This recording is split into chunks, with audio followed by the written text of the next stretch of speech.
Cette vidéo vous est présentée avec le soutien de ChargeMap, votre compagnon de route préféré pour voyager sereinement en voiture électrique. Bonjour à tous et bienvenue sur la chaîne YouTube d'Automobile Propre. Aujourd'hui, on profite de l'essai routier de la BMW iX5 hydrogène, dont vous retrouvez d'ailleurs notre vidéo sur notre chaîne YouTube. On rajoutera le lien dans la description. En fait, je profite de cet essai, comme je le disais, pour vous parler de Life. Life, c'est la société qui produit de l'hydrogène dit vert, qui, à la différence, vous allez voir, de l'hydrogène gris, utilise des énergies renouvelables. C'est de ça dont on va se parler et on va retrouver Antoine Hamon pour cela. Mais avant cela, je vous invite à vous abonner à la chaîne YouTube d'Automobile Propre, cocher la cloche des notifications si ce n'est pas déjà fait. C'est parti, on va retrouver Antoine qui va tout nous dire sur Life. Bonjour Antoine. Bonjour. Merci de prendre le temps de répondre à mes questions. Avec plaisir. Alors je vais vous laisser très rapidement vous présenter, mais surtout nous dire qui est Life aujourd'hui dans ce cadre-là, partenaire de premier plan avec BMW Group qui développe son véhicule à hydrogène. Donc je suis Antoine Hamon, je suis le directeur des opérations de Life. Donc Life, on est un producteur indépendant d'hydrogène vert et renouvelable. Qu'est-ce que c'est l'hydrogène vert renouvelable? En comparaison à de l'hydrogène normal, en fait, qui constitue 96% de l'hydrogène qu'on consomme aujourd'hui. L'hydrogène aujourd'hui est produit à base de gaz naturel, donc d'énergie fossile. Et quand on produit 1 kg d'hydrogène, on émet à peu près 10 kg de CO2. Ici, ce qu'on fait sur le site Life, c'est qu'on produit de l'hydrogène vert renouvelable. Donc pourquoi vert? Parce qu'il émet très peu de CO2, zéro CO2 dans la phase de production, parce qu'on le produit à partir d'eau, et renouvelable parce qu'on le produit à partir d'énergie renouvelable. Donc on prend de l'eau et du vent, et avec ça, on crée de l'hydrogène qui va permettre d'alimenter les véhicules. Donc vous le dites renouvelable en opposition à l'hydrogène que vous avez mentionné juste avant, qui est le fameux hydrogène gris, comme on a tendance à l'appeler, et pour lequel effectivement le bilan carbone n'est pas aussi favorable, en tout cas voire même pas du tout favorable par rapport à ce que vous faites. Juste rappelez-nous, parce qu'on a dit qu'on a du vent, on a de l'eau, peut-être rappeler où est-ce que vous êtes basé, parce que là, nous on le sait, mais il faut peut-être le dire, effectivement. Donc ici on est basé en Vendée, à Bouin, parce qu'on a tous les éléments qui nous ont permis de développer Life, qui nous permettent de développer l'hydrogène vert, qui sont un marché favorable. C'est-à-dire qu'aujourd'hui, on a une densité de stations en Vendée qui n'a pas d'égal en Europe aujourd'hui, avec différentes stations tout autour de la Vendée. On a un parc éolien qui est en front de mer et donc qui a une capacité de production supérieure au parc habituel. Et on a l'eau de mer à disposition qui nous permet de faire de l'électrolyse, donc de convertir cette eau de mer en hydrogène, donc via l'électricité. Ok, alors ça, c'est un petit peu la version grandement résumé, et justement, mon idée, c'est d'essayer d'expliquer à ceux qui nous regardent, est-ce qu'il y a un moyen de résumer aujourd'hui comment est-ce qu'on produit de l'hydrogène un peu pour les nuls? Aujourd'hui, l'hydrogène, c'est ce qui compose 80% de ce qu'on voit, des éléments qu'on a autour de nous. Mais cet hydrogène, il est toujours associé à quelque chose. Il est partout, il est associé à quelque chose. Donc dans le gaz naturel, il y a de l'hydrogène. Dans le pétrole, dans le kérosène pour les avions, il y a de l'hydrogène. C'est ça d'ailleurs qui apporte l'énergie. Et donc cet hydrogène, il est aussi dans l'eau. Sauf qu'en fait, il faut les séparer. Donc dans l'eau, c'est H2O. Donc il faut séparer l'oxygène et l'hydrogène. Donc comment on fait ça? On met de l'électricité dans de l'eau, et en fait, l'électricité va séparer. Donc on va donner un électron à cette molécule d'eau, et en lui donnant cet électron, pouf, l'oxygène et l'hydrogène vont se séparer. Et donc nous, ce qu'on va faire tout simplement, on va canaliser l'oxygène qu'on va renvoyer dans l'atmosphère comme un arbre, et on va prendre l'hydrogène, on va le compresser pour qu'il soit plus facilement transportable, on va le mettre dans des bonbonnes, et ces bonbonnes, on va les amener à la station-service qui va alimenter les voitures. Ce qui va permettre effectivement de refaire son plein. Et ce qui est plutôt cool, c'est qu'une fois que ça a passé toute cette composition de l'architecture, c'est que de l'eau qui ressort.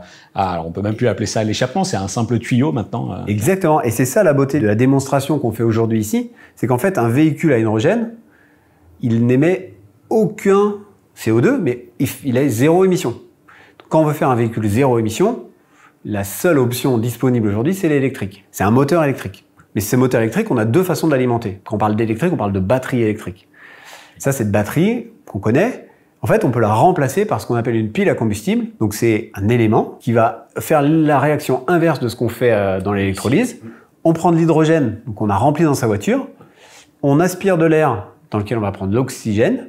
On va associer les deux et on va faire l'inverse. C'est-à-dire qu'en fait, quand on va les mettre ensemble, on va sortir un électron qui va alimenter le moteur électrique. Et donc, on associe les deux avantages du zéro émission de l'électrique, plus tous les intérêts de l'électrique en termes de qualité de conduite, qu'on va associer à la logistique et à la simplicité des véhicules thermiques actuels, c'est-à-dire qu'on peut aller faire le plein en 5 minutes, on a un réseau de stations-service, on n'est pas obligé de s'équiper d'une prise de recharge, on a une logistique qui est beaucoup plus simple parce qu'en fait, on peut amener l'hydrogène à la station-service beaucoup plus facilement qu'on peut amener l'électricité. Ok, alors aujourd'hui, on va très rapidement revenir aussi sur votre installation même, mais j'ai envie de prolonger un petit peu cet échange autour justement de l'aspect logistique. Comment aujourd'hui est transporté cet hydrogène et qui vous livrez aujourd'hui dans cette région, puisqu'on est effectivement près de Nantes?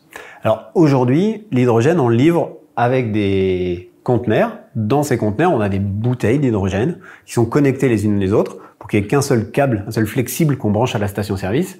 Et donc, on a un conteneur qui ressemble à un conteneur qu'on voit sur les ports, dans lequel on peut mettre jusqu'à 300 kg d'hydrogène à 1 tonne d'hydrogène, globalement, à une pression très élevée, 350 bars. À titre de comparaison, rapidement, le iX5 hydrogène, c'est 6 kg d'hydrogène pour une autonomie annoncée d'environ 500 km. Donc, ça nous donne déjà une petite échelle de grandeur de ce que ça peut représenter. C'est ça, exactement. Donc, on le met dans ces bouteilles, dans ces conteneurs, et on l'amène par camion à la station-service qui va remplir les voitures.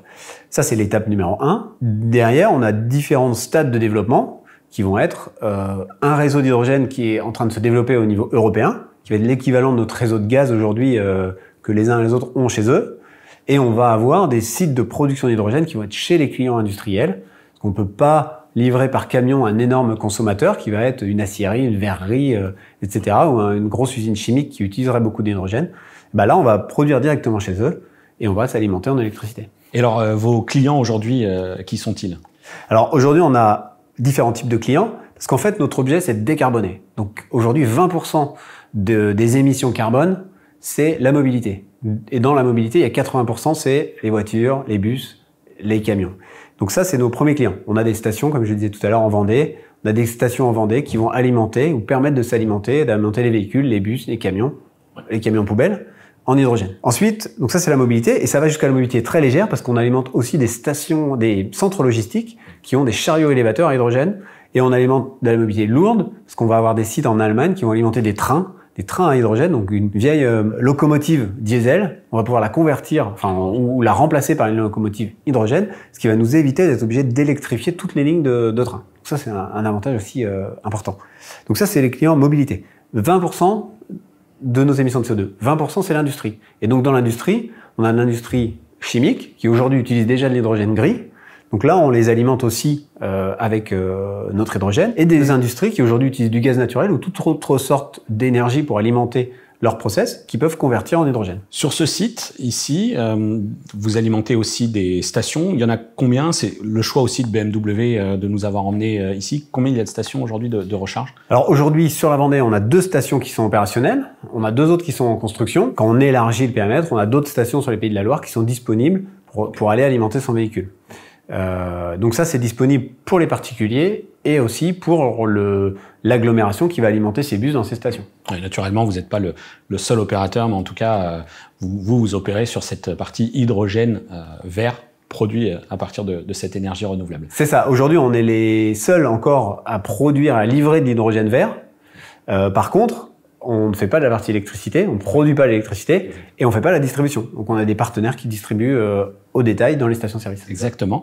Alors on va du coup aborder maintenant le site sur lequel on est, qu'on a pu visiter. Moi je vous l'ai dit, j'ai été très agréablement surpris de voir qu'en fait ça tient dans un volume de pas grand-chose. Si on devait comparer ça à un site avec de la production solaire, avec une emprise au sol qui est quand même beaucoup plus importante. Je ne sais pas combien ça représente en matière de mètres carrés ou si vous avez une quelconque idée de ça, mais je veux bien qu'on se décrive un petit peu plus la capacité de production du site que vous avez aujourd'hui ici et vos ambitions aussi à plus ou moins long terme. Alors ici, on a 4500 mètres carrés qui sont essentiellement dédiés au remplissage de nos conteneurs et à la rotation des camions. Parce qu'en fait, vu qu'on livre des clients, c'est pas la partie production d'hydrogène qui prend beaucoup de place, c'est vraiment la partie pour amener les camions, stocker les camions, etc. On a un site qui peut faire 1 tonne d'hydrogène par jour.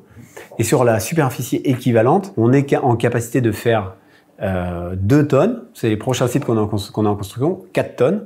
Et toujours sur à peu près la même superficie, qui va dépendre en fait de l'usage qu'on a dans la région qu'on va déployer. Ok.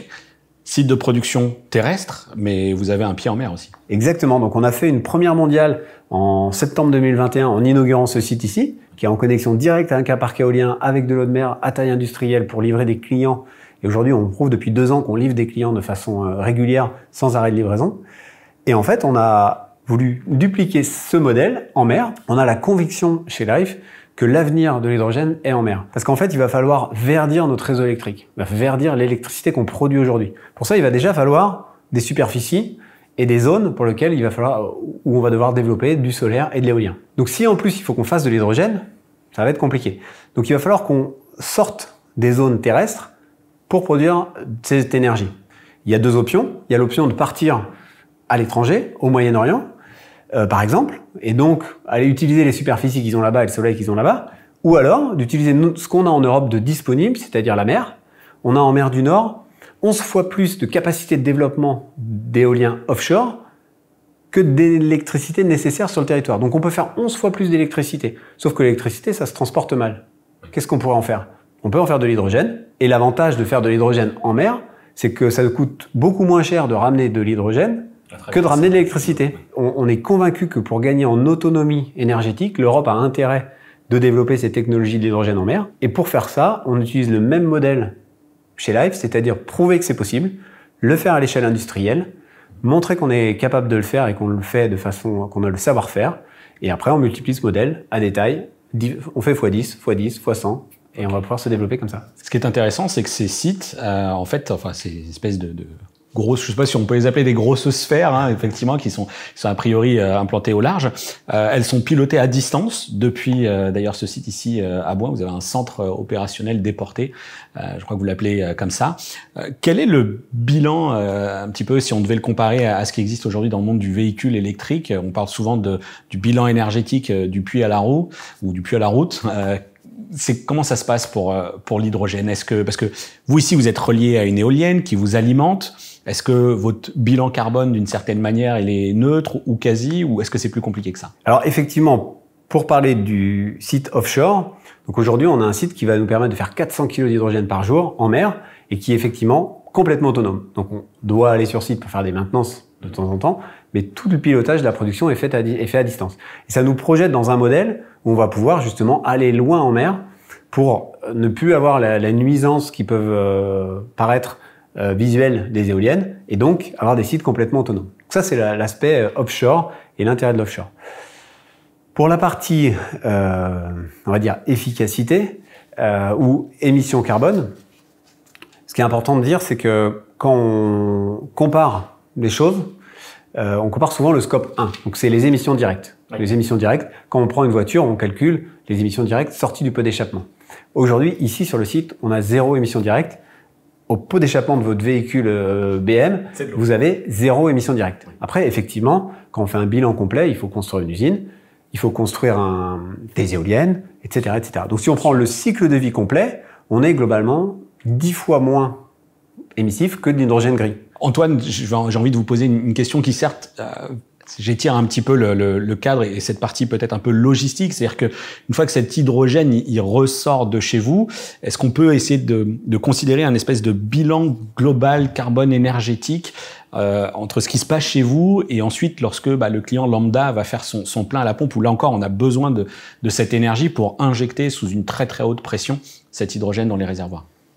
Donc une fois qu'il est sorti d'ici, notre hydrogène il est amené à une station. Cette partie logistique, nous, on l'intègre dans notre bilan carbone, notre analyse cycle de vie. Après, à la station, il faut aussi rajouter des équipements pour compresser cet hydrogène et le mettre dans le véhicule. Mais par rapport au bilan global, 80-90% de l'électricité consommée, elle est pour faire de l'hydrogène.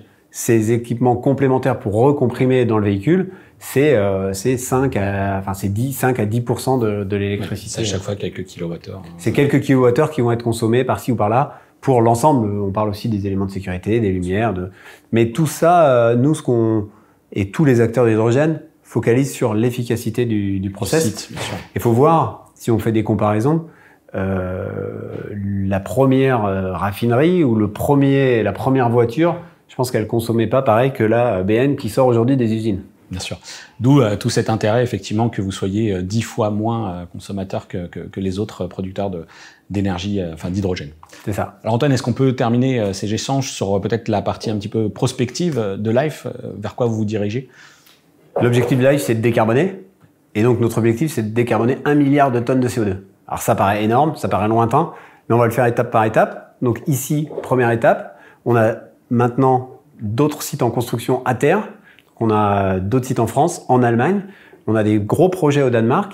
Et donc, on multiplie notre capacité de production à terre et donc de livraison dans les années qui viennent. On parle de 55 MW en 2024, fin 2024, donc 55 fois ce qu'on a aujourd'hui ici, et 200 en 2026, donc 200 fois ce qu'on a ici. Ça, c'est à terre. Et en parallèle, on va continuer notre développement en mer. On a donc ce premier site pour lequel on a produit les premiers kilos il y a quelques jours au large du Croisic, et on va faire la même chose en mer. Donc on a annoncé aussi hier un projet de 10 MW au large de la Belgique pour produire les premiers kilos de façon massive en mer et alimenter des usages sur Terre. Ok, super. Donc, vous êtes pionnier sur cette technologie avec ces énergies renouvelables, mais forcément, pour répondre aux demandes et aux besoins, vous serez sans doute suivi par d'autres. Merci beaucoup. Merci beaucoup. À bientôt. Et puis, merci pour toutes ces réponses encore. Merci. Voilà pour l'essentiel des informations à retenir sur Life, ses ambitions, son mode de fonctionnement. Cocorico, en tout cas, eh bien, Life est effectivement français, producteur de hydrogène dit vert. Et donc, ça, c'est plutôt une bonne nouvelle. Mais vous l'avez compris, on est quand même très, très loin d'obtenir ici un maillage qui couvre tout le territoire français. De toute façon, on n'a pas vraiment les véhicules non plus pour en profiter, puisque je rappelle que l'hydrogène, les principaux modèles qui sont connus, eh bien, c'est par exemple la Toyota Mirai ou encore le Hyundai Nexo, qui sont de toute façon des véhicules assez chers, avec des points de ravitaillement encore qui sont assez peu nombreux. On en compterait une cinquantaine, mais tous ne sont pas ouverts au grand public. En tout cas, on a une solution qui semble être de l'énergie verte viable chez Life. Il va falloir accélérer maintenant sur la production. N'hésitez pas, dites-nous ce que vous pensez de cette énergie, ce que vous pensez même des ambitions et des souhaits qu'a exposé ici Antoine pour Life. Dites-nous, bref, tout ça, ce que vous en pensez dans l'espace commentaire. Il ne me reste plus qu'à vous inviter à vous abonner à notre chaîne YouTube si ce n'est pas déjà fait. Cochez la cloche des notifications et surtout, retrouvez-nous aussi sur notre site internet Automobile Propre pour retrouver l'actualité, les tests, etc. Je vous dis à bientôt pour une prochaine vidéo sur notre chaîne YouTube.